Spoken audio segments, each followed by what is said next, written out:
শীত মানে মজার মজার পিঠা রেসিপি। আসসালামু আলাইকুম, কেমন আছেন? আমি আপনাদের সামনে ফিরে আসলাম এফডি ব্লগের পক্ষ থেকে সুন্দর আরও একটা পিঠা রেসিপি নিয়ে। নকশা নকশা পিঠে আপনাদের সঙ্গে শেয়ার করব, আশা করি ভালো লাগবে। প্রথমে পানি গরম দিয়েছি, 1 চিমটি লবণ দিয়েছি, আর এখানে শুকনো চালের গুঁড়ো দিয়েছি। চালের গুঁড়া দিয়ে আমি একটা ডো তৈরি করব, ঠিক যেভাবে আপনারা রুটি তৈরি করেন ঠিক একইভাবে। আপনারা যে যেমন পছন্দ করেন সে ততটুকু পরিমাণ দিয়ে নেবেন। আমি এখানে অল্প কয়েকটা পিঠা বানিয়ে আপনাদের সঙ্গে শেয়ার করব। এই যে ডোটা তৈরি হয়ে গেছে, আমি কিছু সময় রেস্টে রেখে দিয়ে একটা ডো মুথে নিব ভালোভাবে। মুথে নিয়ে আর একটু সময় রেস্টে রেখে দেবো, ভালোভাবে সেট হয়ে যাবে। এপাশে আমি একটা পুর তৈরি করব। কড়াইতে চিনি দিয়েছি আর সামান্য 1 চিমটি লবণ দিয়েছি, একটা এলাচ ফাটিয়ে দিব, দিয়ে একটা ক্যারামেল তৈরি করে নিব আগে। আমার আজকে গুড় নাই, খেজুরের গুড় ঘরে নাই, সেই জন্য আমার ক্যারামেলটা তৈরি করা, পুরের রঙটা ভালো করার জন্য, লাল করার জন্য আমার ক্যারামেল তৈরি করা। এখানে গুড় দিলে আর কোনো ক্যারামেলের কোনো প্রয়োজন হয় না। একেবারে ভালো শুকনো নারকেল দিয়ে দিব, দিয়ে ভালোভাবে একটু নাড়াচাড়া করব। নাড়াচাড়া করে একটা পুর তৈরি করে নেব। কিছু সময় পর একটা চিটচিটে ভাব হয়ে আসবে এবং চুলার আঁচটা বেশ একটু কমিয়ে দিব। আমার প্রথমে আঁচটা বেশি দেওয়া হয়ে গেছিলো, একটু কমিয়ে দিলে ভালো হয়। আর হাতে নেওয়ার পর দেখা যায় একটা তেল তেলে ভাব আসছে, পুরটা সম্পূর্ণ সেট হয়ে গেছে। এপাশে আমার যে ডোটা রেখেছিলাম, ডোটা বেশ ঠান্ডা হয়ে সেট হয়ে গেছে। এখন আমি ভালোভাবে কিছু সময় মথে এখানে মধ্যম সাইজের 4টা ডো হয়েছে। 4টা ডোকে আমি রুটি বেলবো। রুটি বেলে একেবারে বেশ একটু পুর করব। রুটিটা যেমন থাকে তার থেকে সামান্য একটু পুর করে বেলে নেব। আপনাদের দেখাবো কতটুকু পুর করতে হবে।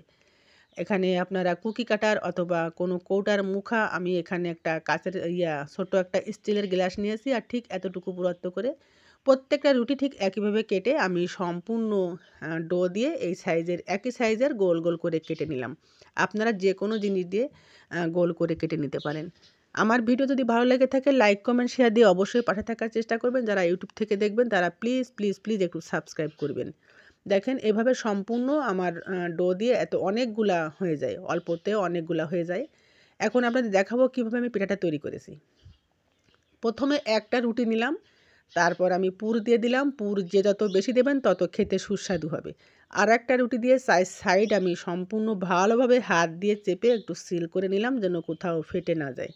আর ফাটার চান্সও খুব কম থাকবে, কেননা আমি 4 সাইড সুন্দর করে একটু চেপে চেপে, নখ দিয়ে চেপে চেপে একেবারে সিলগালা করে দেব, যেন কখনও ওটা ফাটতে না পারে, ফাটার কোনো চান্সই থাকবে না। তারপর দেখাবো কিভাবে আমি নকশাটা তুলেছি। আমার নকশাটা আজকে ছিল সম্পূর্ণ স্পাইডার মতো, একেবারে সহজ, মাকড়সা জাল যেভাবে বুনে থাকে ঠিক একইভাবে আমি একটা শোন নিয়েছি। শোনটা আপনারা যে কোনো কসমেটিক্সের দোকানে কিনতে পারবেন, একেবারে কম দাম, হাতের নাগালে। আমি এটা শুধু পিঠা রেসিপি করার জন্য কিনে নিয়ে আসছি। আর প্রথমে যখন দেখেছিলাম আমি অনেক ভিডিও ইউটিউবে, ফেসবুকে, তখন খুব ভয় লাগছিল। আসলে দেখি এটা খুবই সহজ একটা জিনিস। এই কাজটা যে কেউ আপনারা চোখ বন্ধ করে করতে পারবেন। আমি এখানে পিঠার কিন্তু উল্টো আর পিলটাম রাখিনি, দুটো সাইডই একই রকম করে আমি নকশা তুলেছি। যেভাবে পরিবেশন করেন না কেন, এখানে কিন্তু দু সাইডই একই রকম ডিজাইন তুলেছি। আপনারা দেখলে বুঝতে পারছেন কতটা সহজ হয়েছে। ভালো লাগলে প্লিজ প্লিজ প্লিজ একটু লাইক কমেন্ট শেয়ার দিয়ে পাশে থাকার চেষ্টা করবেন। এভাবে প্রত্যেকটা পিঠা আমি তৈরি করে নিয়েছি। এখন আমি সেদ্ধ করব, ভাপে দিব। আপনারা তেলেও এটা ভেজে খেতে পারেন, অনেক দিন ঘরে রেখে খাওয়া যায়। ভাপে দিয়ে খেতেও খুবই মজা লাগে, যেহেতু চালের গুঁড়ার পিঠা। আর ময়দা বা আটা দিয়ে তৈরি করলে এটা তেলে ভাজলে বেশি ভালো লাগে। আমি চুলায় গরম পানি দিয়েছি, আর এখানে একটা ঝাঁঝরা নিয়েছি। ঝাঁঝরার উপর সবকটা পিঠা দিয়ে ঢাকনা দিয়ে প্রায় 6 মিনিটের মতন ঢেকে রেখেছি।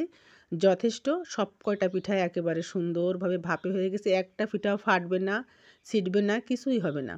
দেখতেই পাচ্ছেন কেমন হয়েছে। আমার ভিডিও করার সময় যথেষ্ট চার্জ কম ছিল মোবাইলে, এই জন্য আমি ফোকাস করতে পারি নাই, আন্তরিকভাবে দুঃখিত। মাঝে মাঝে একেবারে কালারটা খুবই সরে যাচ্ছে। ভালো থাকবেন, আল্লাহ হাফেজ।